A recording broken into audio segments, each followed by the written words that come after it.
Ok. Aujourd'hui, la recette, c'est fondu au fromage, la Casa di Paolo.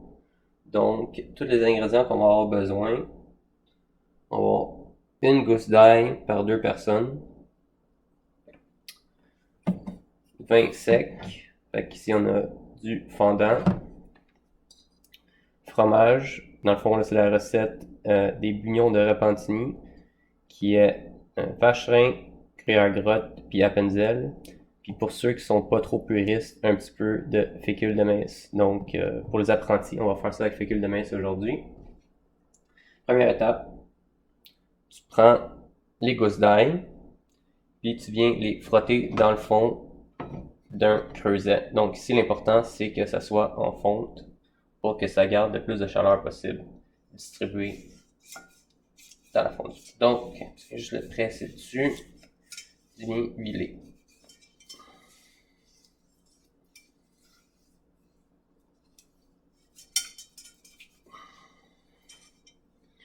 Quand tu le fais, tu es capable de sentir et de voir l'huile que tu mets dessus. Oups. Faire ça avec les deux demi d'ail.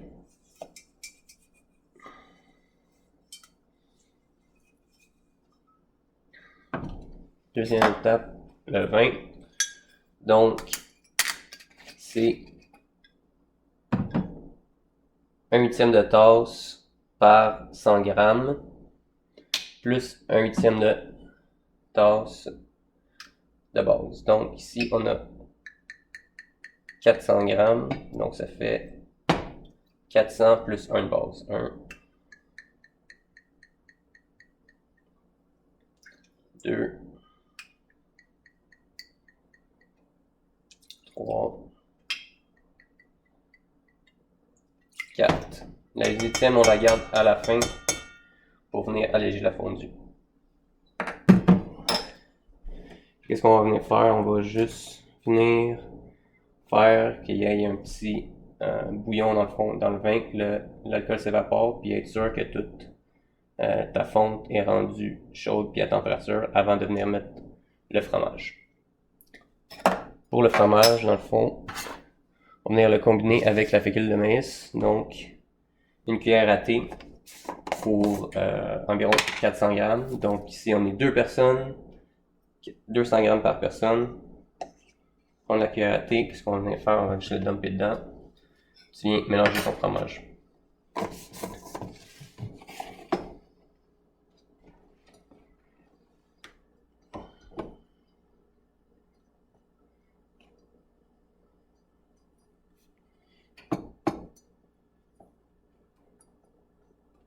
Jusqu'à temps que tu en aies un petit peu partout. Ça revoit pour l'étape d'assemblage quand, dans le fond, notre vin puis notre caclon va avoir chauffé. Ok, maintenant pour assembler, donc on a fait chauffer le vin, puis on voit il y a un petit bouillon léger. Dans le fond, comment tu le sais aussi, tu peux regarder avec ta fonte, tu t'en es touché, sans regarder que tout est chaud uniformément. On peut voir aussi que vu qu'on a bien écrasé, puis poussé avec l'ail, dans le fond, qu'il y a des petits bouts d'ail qui flottent. C'est bon, ça va tout se mélanger ensemble et lâcher du goût.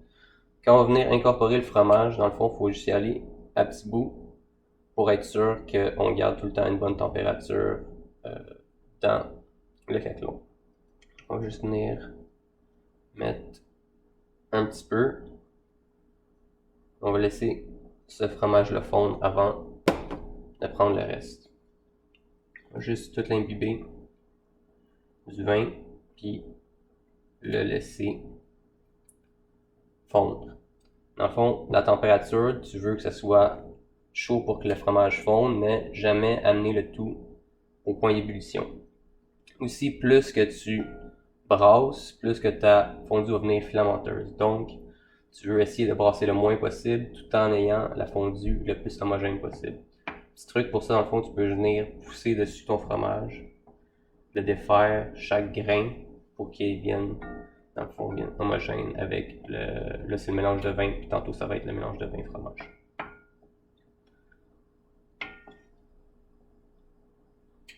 Donc tu peux venir filmer au-dessus. On voit ici commence à fondre. Quand il est assez fondu, on va venir ajouter un petit peu d'autre fromage au fur et à mesure. Tout en s'assurant, tu peux toucher la fonte, que tu gardes ta température dans le système. Donc on va en rajouter un petit peu.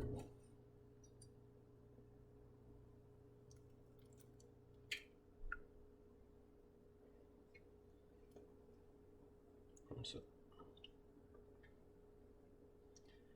Papille tout. Tu laisses prendre la chaleur.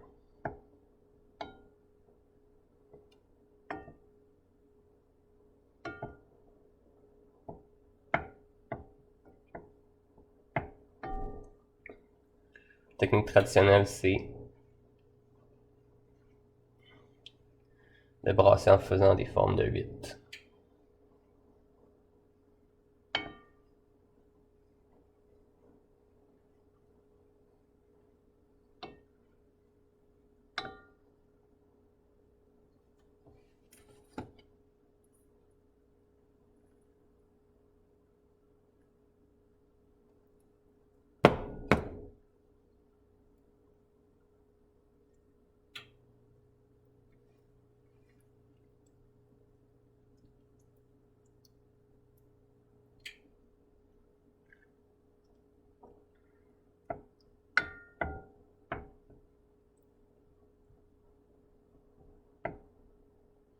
Encore comme tantôt, laisse un petit peu fondre, prendre la température.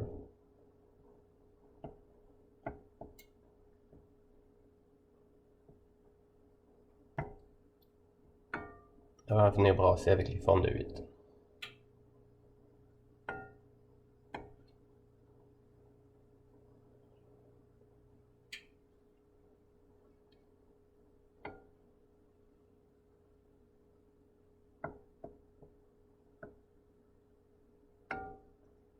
Pour mieux vérifier dans le fond, tu peux prendre une scoop puis regarder la consistance, voir que tu pues les grains de fromage ou les lamelles de fromage râpées.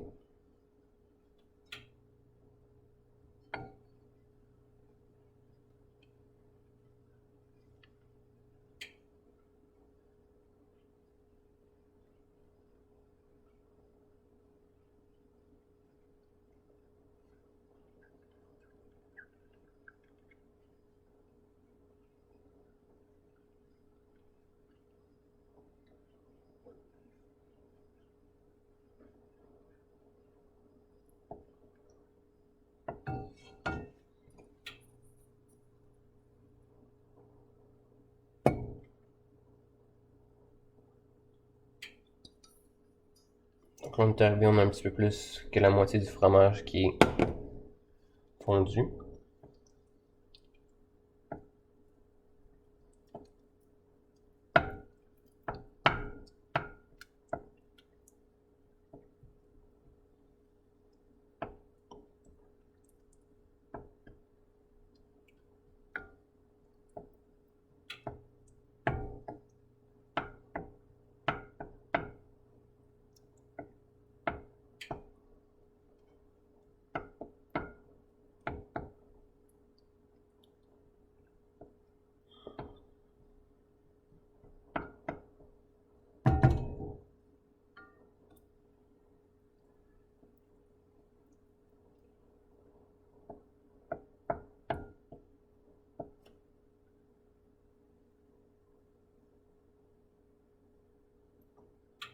Tu peux ajuster aussi la température dans le fond là, je sens que c'est un petit peu trop chaud, donc on va baisser. Encore, tu veux vraiment pas amener à ébullition. C'est là que ton fromage va se séparer. Dans le fond, tu vas avoir une couche de gras sur le dessus.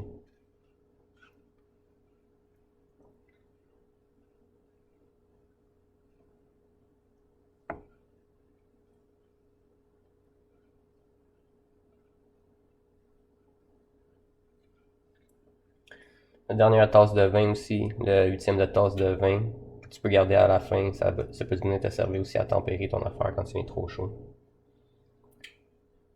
Là, on commence à voir qu'on a une belle consistance. Là.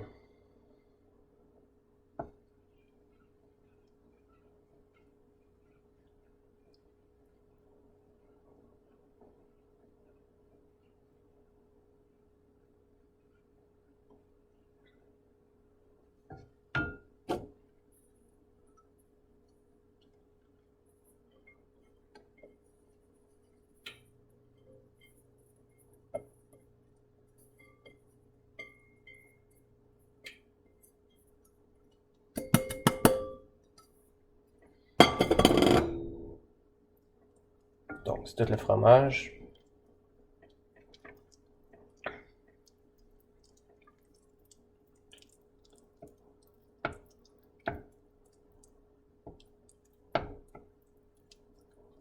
Et on va laisser prendre la température. Puis on va préparer notre dernière tasse de vin. 8e de tasse de vin, je devrais dire.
Donc presque notre fromage est tout fondu. On va venir ajouter la dernière 8e de tasse de vin. Dans le fond, tu peux venir jouer avec ça pour aller chercher la bonne consistance que tu veux. Donc en ce moment, on voit qu'elle est très épaisse. Fait qu'on va venir quand même peut-être mettre un 8e ou 2 8e de plus.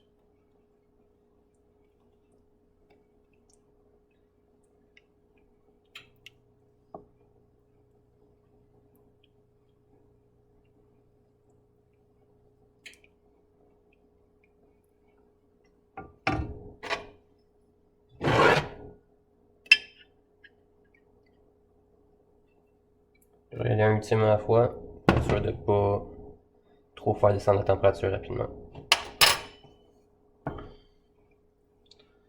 C'est le même principe qu'on a fait avec le fromage. On continue à l'incorporer.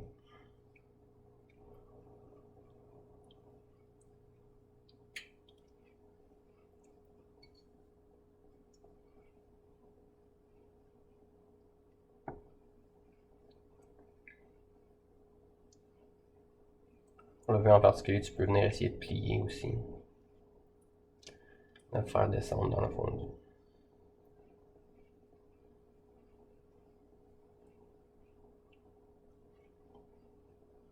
Donc on voit que juste avec ce petit 8e là, on va être plus somptueuse.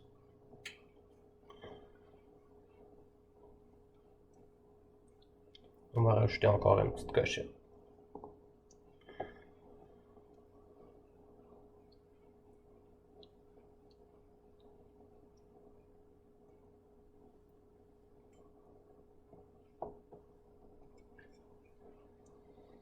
Donc là, le vin est incorporé.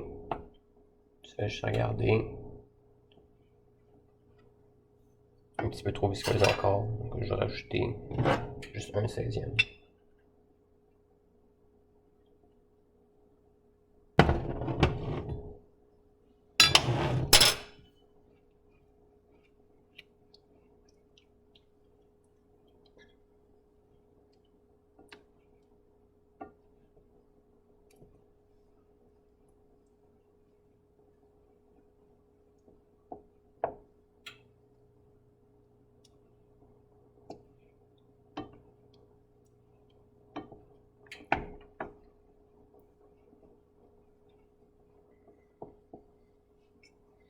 Donc là, une belle consistance. Tout le fromage est fondu.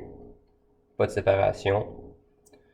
Dernière étape, c'est vraiment juste de venir assaisonner. Donc on peut venir mettre le poivre directement dans la fondue, rajouter de la muscade. C'est au choix du chef. On aime bien mettre le poivre directement dans l'assiette aussi. Donc ici, on va juste rajouter un petit peu de poivre pour donner un visuel.